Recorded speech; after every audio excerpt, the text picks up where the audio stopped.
Hello friends, welcome in Rajat academy. आज हम यहाँ पे लेके आए हैं आपके लिए जनरल साइंस की एमसीक्यूज़ की सीरीज नंबर 25, जो हमारे किस टॉपिक से रिलेटेड है, मेजरमेंट टॉपिक से रिलेटेड है। मतलब किस युक्ति से, कौन सी डिवाइस से कौन सी चीज़ नापी जाती है, मापी जाती है। ओके, तो मेजरमेंट टॉपिक से हम लोग यहाँ पे एमसीक्यूज़ डिस्कस करने वाले हैं, जो आपके रेलवे के एग्ज़ाम्स के लिए काफ़ी महत्वपूर्ण है। ओके, और स्टेट गवर्नमेंट के एग्ज़ाम के लिए। तो चलिए स्टार्ट करते हैं। पहला क्वेश्चन क्या है हमारा, फेदोमीटर का उपयोग क्या मापने के लिए किया जाता है। फेदोमीटर का उपयोग क्या मापने के लिए किया जाता है। 4 ऑप्शन दिए गए हैं, तो राइट ऑप्शन कौन सा हो जाएगा इसमें, ऑप्शन नंबर सी। समुद्र की गहराई नापने के लिए हम लोग फेदोमीटर का प्रयोग करते हैं। समुद्र की गहराई नापने के लिए हम लोग फेदोमीटर का प्रयोग करते हैं। इसी तरह भूकंप को मापने के लिए क्या करते हैं प्रयोग हम लोग, सिस्मोग्राफ का प्रयोग भूकंप की तीव्रता मापने के लिए किया जाता है। ओके, और ध्वनि की तीव्रता मापने के लिए क्या किया जाता है, ऑडियोमीटर ध्वनि की तीव्रता मापने के लिए प्रयोग किया जाता है।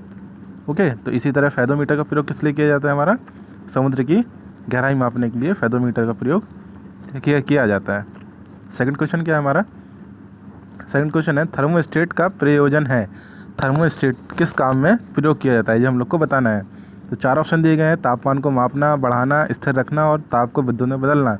तो इसका आंसर क्या हो जाएगा हमारा, ऑप्शन नंबर सी। तापमान को स्थिर रखने के लिए हम लोग थर्मोस्टेट का प्रयोग करते हैं। थर्मोस्टेट का प्रयोग किस लिए करते हैं हम लोग, तापमान को कांस्टेंट रखने के लिए, स्थिर रखने के लिए। ओके, और तापमान को मापने के लिए हम लोग क्या प्रयोग करते हैं, थर्मामीटर का प्रयोग हम लोग तापमान को मापने के लिए प्रयोग करते हैं। क्वेश्चन नंबर 3 क्या है हमारा, हीट स्टोन ब्रश से क्या मापा जाता है। सॉरी, यहाँ पे माप लिखा है, मापा जाता है। तो हीट स्टोन ब्रश से हमारा क्या मापा जाता है, जो हम लोग को बताना है। तो सबसे पहले हीट स्टोन ब्रश समझते हैं। जब हम लोग किसी भी जो हमारे वायर होते हैं, अगर इस तरह हम लोग चतुर्भुज में उसको लगा लेते हैं, ओके, तो इसका जो रेजिस्टेंस रहता है R1 इसको कहेंगे, R2 इसको कहेंगे, R3 इसको बोलेंगे, R4 इसको बोलेंगे, और इसके सिरों को किसी बैटरी से जोड़ दिया जाता है। तो इसके जो रेजिस्टेंस होते हैं हमारे, ठीक है, वो रेजिस्टेंस का अनुपात क्या होता है, R1/R2 इक्वल टू R3/R4। ये हमारा रेजिस्टेंस का अनुपात होता है। ओके, तो हीट स्टोन ब्रिज इसको हम लोग बोलते हैं, हीट स्टोन ब्रिज। जो हमारा ये फिगर बना हुआ है, सर्किट बना हुआ है, इस सर्किट को हम लोग क्या बोलते हैं, हीट स्टोन ब्रिज बोलते हैं। इसका प्रयोग किस लिए किया जाता है, हमारा विभवांतर को मापने के लिए किया जाता है। उसका फॉर्मूला क्या रहता है हमारा, R1/R2 इक्वल टू R3/R4। समांतर भुजाओं के प्रतिरोध के अनुपात बराबर होते हैं इसके। ओके, इसी तरह विद्युत धारा को मापने के लिए क्या प्रयोग किया जाता है, एमीटर विद्युत धारा को मापने के लिए प्रयोग किया जाता है। ठीक है, क्वेश्चन नंबर 4 क्या है हमारा, क्वेश्चन नंबर 4 है अति लघु समयांतरालों को मापने के लिए क्या प्रयोग किया जाता है। जो अति लघु समयांतराल होते हैं, बहुत छोटे से समय को मापने के लिए हम लोग क्या प्रयोग करते हैं, परमाणु घड़ियाँ प्रयोग करते हैं। परमाणु घड़ियों का प्रयोग किस लिए होता है, अति लघु समयांतरालों को मापने के लिए। ओके, क्वेश्चन नंबर 5 क्या है हमारा, डायनामो में ऊर्जा परिवर्तन होता है। डायनामो में कैसे ऊर्जा परिवर्तन होता है, ये हम लोग को बताना है। तो यांत्रिक ऊर्जा को विद्युत ऊर्जा में बदला जाता है। किसमें, डायनामो में। जो हमारा डायनामो रहता है, जनरेटर की तरह रहता है, ठीक है, उसमें कॉइल के रूप में आर्मेचर हम लोग यूज़ करते हैं। ओके, तो उसका प्रयोग हम लोग किस लिए करते हैं, यांत्रिक ऊर्जा को विद्युत ऊर्जा में परिवर्तित करने के लिए डायनामो का प्रयोग करते हैं। ओके, क्वेश्चन नंबर 6 क्या है हमारा, प्रकाश विद्युत सेल क्या बदलता है। तो प्रकाश विद्युत सेल हमारा प्रकाश ऊर्जा को विद्युत ऊर्जा में बदलता है। प्रकाश ऊर्जा को विद्युत ऊर्जा में बदलता है कौन, प्रकाश विद्युत सेल, फोटोवोल्टाइक सेल जिसे बोलते हैं हम लोग। उसका प्रयोग किस लिए करते हैं हम लोग, प्रकाश ऊर्जा को विद्युत ऊर्जा में परिवर्तित करने के लिए। ओके, क्वेश्चन नंबर 7 क्या है हमारा, रासायनिक ऊर्जा को विद्युत ऊर्जा में परिवर्तित कौन करता है। तो इसका आंसर क्या हो जाएगा हमारा, बैटरी जो होता है रासायनिक ऊर्जा को विद्युत ऊर्जा में प्रयोग करता है। ओके, और मोटर किसका प्रयोग, मोटर में क्या होता है, मोटर में जो हमारी विद्युत ऊर्जा होती है, ठीक है, मोटर में जो हमारी विद्युत ऊर्जा होती है वह किस में कन्वर्ट हो जाती है, हमारी यांत्रिक ऊर्जा में कन्वर्ट हो जाती है। और डायनामो में क्या होता है हमारा, यांत्रिक ऊर्जा विद्युत ऊर्जा में परिवर्तित हो जाती है। डायनामो में यांत्रिक ऊर्जा विद्युत ऊर्जा में परिवर्तित हो जाती है। तो क्वेश्चन नंबर 7 का आंसर क्या हो जाएगा हमारा, ऑप्शन नंबर बी। बैटरी में रासायनिक ऊर्जा को विद्युत ऊर्जा में परिवर्तित किया जाता है।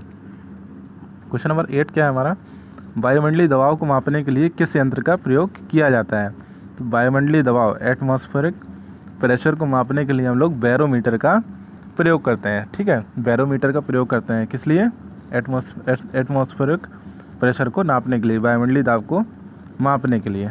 ओके, क्वेश्चन नंबर 9 क्या है हमारा, पायरोमीटर का प्रयोग किस लिए करते हैं। तो पायरोमीटर का प्रयोग उच्च तापक्रम मतलब तापक्रम को मापने के लिए हम लोग पायरोमीटर का प्रयोग करते हैं। जब हम लोग को उच्च तापक्रम मापना होता है, बहुत बड़ा तापमान नापना होता है, तो हम लोग क्या प्रयोग करते हैं, पायरोमीटर प्रयोग करते हैं।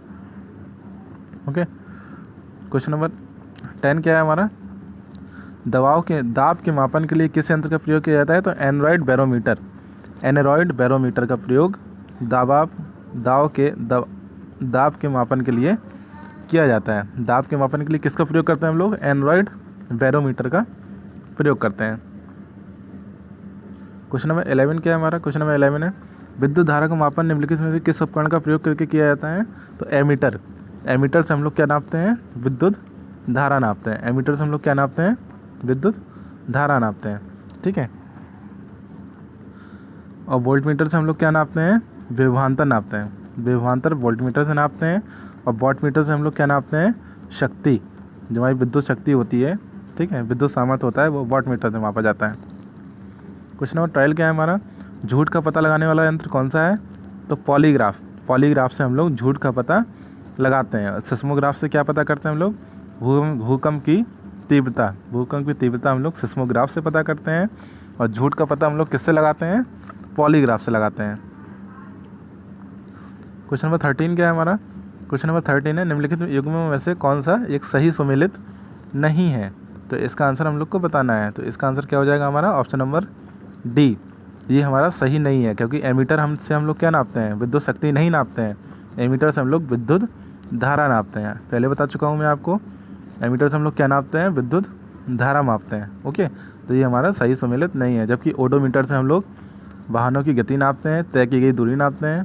ठीक है, ऑन्डोमीटर से हम लोग विद्युत चुम्बकीय तरंगों की आवृत्ति मापते हैं। ऑडियोमीटर से हम लोग ध्वनि की तीव्रता नापते हैं। ओके, लेकिन एमीटर से हम लोग विद्युत धारा को मापते हैं। तो इसका आंसर क्या हो जाएगा, option number D. Question number 14 क्या है हमारा, निम्नलिखित में से कौन सा युग्म सही मिलान है। तो इसका आंसर क्या हो जाएगा हमारा, ऑप्शन नंबर ए, सिस्मोग्राफ से हम लोग भूकंप की तीव्रता के झटके को रिकॉर्ड करते हैं। ओके, कि भूकंप कितनी तीव्रता का आता है रिएक्टर पैमाने पर हम लोग इसको सिस्मोग्राफ को प्रयोग करते हैं। ओके, क्वेश्चन नंबर 15 क्या है हमारा, फ्लाइट रिकॉर्डर को तकनीकी दृष्टि से क्या बोलते हैं। तो फ्लाइट रिकॉर्डर को तकनीकी दृष्टि से ब्लैक बॉक्स बोला जाता है।